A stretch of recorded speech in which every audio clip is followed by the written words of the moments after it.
நிலாவை பார்த்ததும் வந்து ஒன்றுமே புரியாமல் ஆச்சரியத்தில் வந்து உறைஞ்சி போகிறாங்க. ராகினி ராகினி சொல்கிறாங்க, என்னப்பா இதெல்லாம், இந்த பொண்ணு பேர் நிவேதான்னு சொல்கிறாங்க, அதுவும் இந்த பொண்ணுக்கு எதுவுமே ஞாபகம் இல்லையா, என்னப்பா ஆச்சு அப்படின்னோடனே, இந்த மாதிரி வந்து ஆக்சிடென்ட்டில் அவள் எல்லாம் ஞாபகம் மறந்துட்டாமா, அதனால தான் கூட்டிகிட்டு வரலன்னு. என்னப்பா பண்ணுறது இப்போது, அப்போ இவள் கூட்டிகிட்டு போய் பிரயோஜனம் இல்லை, கூட்டிகிட்டு போகலாம், ஆனால் இங்கேருந்து கூட்டிகிட்டு போகிறது தான் இப்போ பிரச்சனை. ஏன்னா அந்த பொண்ணு நம்ம கூட வந்து வரதுக்கு தயாராக இருக்கணும். அந்த பொண்ணுக்கு எல்லாம் மறந்ததெல்லாம் அனுப்ப மாட்டாங்க. ப்ரூஃப்லாம் ரெடி பண்ணி தான் இந்த பொண்ணை கூட்டிகிட்டு போகணும். அதுக்கு வந்து 2-3 நாள் ஆகும். எப்படியும் வந்து விஜய் படத்துல கூட்டின்னு போயிட்டு பிரச்சனையை வந்து தீர்த்துடலாம், அப்போ வந்து விஜய்க்கு சர்ப்ரைஸ் கொடுத்துடலாம், நீ கவலைப்படாத அப்படின்னு சொன்னோன்னே, அப்பா சீக்கிரமாக எல்லாமே பண்ணுங்கப்பா, எப்படியும் அந்த பொண்ணை கூட்டிகிட்டு வந்து ஆகணும்ப்பா அப்படின்னு சொல்லிட்டு ராகினி சொல்லிட்டு இருக்காங்க. இங்கே வந்து விஜய்கிட்ட வந்து காவேரி கேட்குறாங்க, எதுக்காக எனக்காக இவ்வளோ மெனக்கட்டி எல்லாமே செய்கிறீங்க, என்னை பார்த்தா உங்களுக்கு அவ்வளோ பிடிக்குமா அப்படின்னு சொல்லிட்டு கேட்டுட்ருக்காங்க. அதுக்கு வந்து விஜய் வந்து கையை பிடிச்சிட்டு அப்படியே வந்து கிஸ் பண்ணி சொல்கிறாரு, உன்னை எனக்கு அவ்வளோ பிடிக்கும் காவேரி அப்படின்னு சொல்லிட்டு அப்படியே கட்டி பிடிச்சிக்கிறாரு. 2 பேருமே தன்னை அறியாமல் வந்து அன்பில் இணைஞ்சிடுறாங்க. அடுத்து வந்து இங்கே வந்து காவேரி காலையில் எழுந்துக்கிறாங்க.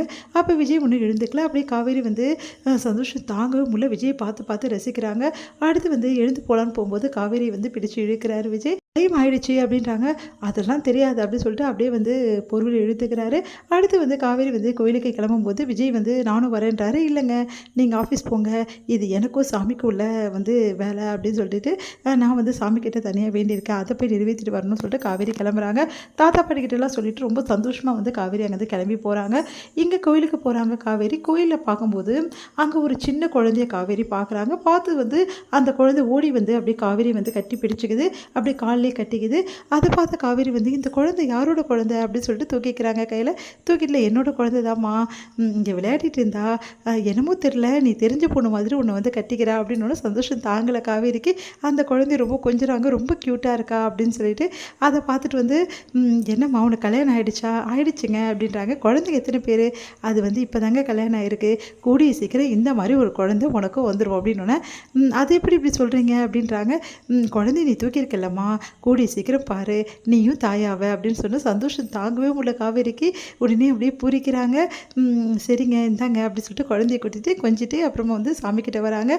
சாமி கோயிலுக்கு வரும்போதே வந்து கோயிலுக்கு வரும்போது ஒரு நல்ல செய்தி காதில் விழுந்திருக்கு, இதுக்காக தானே நான் வெயிட் பண்ணிகிட்ருக்கேன், நானும் வந்து அம்மாவை ஆவன்றாங்களே, இதெல்லாம் நடக்குமா சாமி, என் வாழ்க்கையில் வந்து எவ்வளோ பிரச்சனைகள் வந்து நான் ஃபேஸ் பண்ணியிருக்கேன், நான் வந்து திட்டிட்டு போயிருக்கேன், எனக்கு இப்படிப்பட்ட வாழ்க்கையை கொடுத்துட்டேன்னு சொல்லிட்டு, ஆனால் இந்த வாழ்க்கை எவ்வளோ அழகான வாழ்க்கைன்னு எனக்கு இப்போ தான் புரியுது, என் மேலே விஜய் வந்து உண்மையே வந்து காதல் இவ்வளோ வச்சுருக்காருன்னு சொல்லிட்டு இன்றைக்கி தான் நான் புரிஞ்சுக்கிட்டேன், எனக்கு ரொம்ப சந்தோஷமாக இருக்குது, இந்த சந்தோஷம் எனக்கு நிலைக்கணும், நீ தான் எனக்கு அருள் புரியணும் அப்படின்னு சொல்லிட்டு சாமிக்கிட்ட வேண்டிக்கிறாங்க. அடுத்து வந்து ரொம்ப சந்தோஷமாக வந்து விஜய் வந்து அவங்கக்கிட்ட பேசுகிறது பழகிறது, அதுக்கப்புறம் விஜய்க்கு அவங்களுக்குள்ள ரிலேஷன்ஷிப் எல்லாத்தையும் காவேரி நினச்சிப்பா சந்தோஷப்பட்டுட்டு இருக்காங்க. இங்கே வந்து விஜய்க்கு வந்து வேலையே ஓடல, ஒரே காவேரி நினைப்பாகவே இருக்குது. அவர் ஃபுல் அண்ட் ஃபுல் வந்து காவேரியை பற்றி யோசிச்சுட்டே இருக்காது. ஃபோட்டோஸ்லாம் வந்து காவேரி கூட எடுத்த ஃபோட்டோஸ் எல்லாமே வந்து ஃபோனில் எடுத்து பார்க்குறாரு. என் வாழ்க்கை எப்படி ஆகிடுச்சு, காவேரி தான் என் வாழ்க்கை அப்படின்ற மாதிரி ஆகிடுச்சு, ஃபுல் அண்ட் ஃபுல் காவேரியை பற்றி எப்படிலாம் நான் யோசிச்சுட்டு இருந்தேன், இப்போவும் நான் யோசிச்சுட்டு தான் இருக்கேன், காவேரி தான் வந்து எனக்கு எல்லாமே வந்து பண்ணி கொடுத்துருக்கா, என் வாழ்க்கையில் முழு சந்தோஷத்தையும் அள்ளி கொடுத்துருக்கா என் செல்லக்குட்டி அப்படின்னு சொல்லிட்டு காவேரி கொஞ்சிட்ருக்காரு. திடீர்னு ஃபோனை திருப்புறாரு. பார்த்தா வந்து அதில் ஒரு ஃபைலில் வந்து இந்த மாதிரி இருக்குது. அதை பார்த்துட்டு அதிர்ச்சி அடைகிறாரு. வெண்ணிலான் இருக்குது. உன்னை இவ்வளோ எதுக்காக இந்த இதெல்லாம் நான் வச்சுட்ருக்கேன், இன்னும் ஃபோட்டோஸ் எல்லாமே அப்படின்னு சொல்லிட்டு அதை ஃபுல்லாகவே டெலிட் பண்ணுறாரு விஜய். டெலிட் பண்ணிட்டு, இதுக்கப்புறம் என் ஃபோனில் நான் என் பொண்டாட்டி காவேரி மட்டும்தான் இருக்கணும், அவளோட நினைவுகள் ஃபோட்டோஸ் மட்டும்தான் இருக்கணும் அப்படின்னு சொல்லிட்டு ஃபுல் அண்ட் ஃபுல் வந்து அந்த ஃபோட்டோஸ் எல்லாத்தையுமே வந்து எடுத்து பார்த்துட்டே சந்தோஷப்பட்டுருக்காரு.